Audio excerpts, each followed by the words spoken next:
zažíva obrovskú radosť. 28-ročná matka prizviedla na košickej nemocnici na svet 3 zdravých chlapcov. Tento rok nejde o prvé trojčatá, ktoré sa tam narodili. Od včera sa na svet pozerajú aj títo traja bratia, Maťko, Kupko a Paťko. Na menách sa rodičia dohodli veľmi rýchlo. Mladá rodina si vždy želala viacero detí, no nečakali, že to bude tak rýchlo. Okrem nich majú doma ešte 3-ročného syna. Taký príjemný šok, ale už sa zvykáme.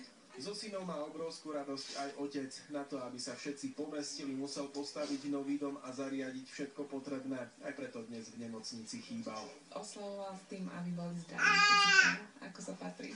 Doma je už pre chlapcov všetko pripravené. O ďalších prírastkoch sa mamičke veľmi hovoriť nechcelo.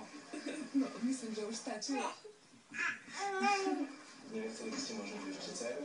Nie, ja si počkám na vnúčku. Košické trojičky sú výnimočné tým, že tehotenstvo vzniklo po prirodzenom oplodnení. A ešte je to výnimočné tým, že sa podarilo celému kolektívu spolu s matkou vlastne vypestovať tieto detičky do váhovej kategórie viac ako 2000 gramov. Chlapci vážili spolu viac ako 7 kg. Pani Iveta ležela v nemocnici 6 týždňov.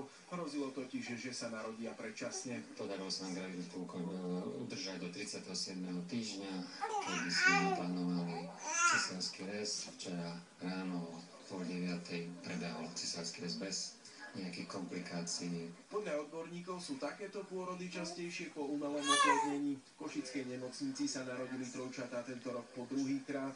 Navyše už teraz sa tam pripravuje na pôrod trojčiek ďalšia mamička. Dávid Vido, televízia Markíza.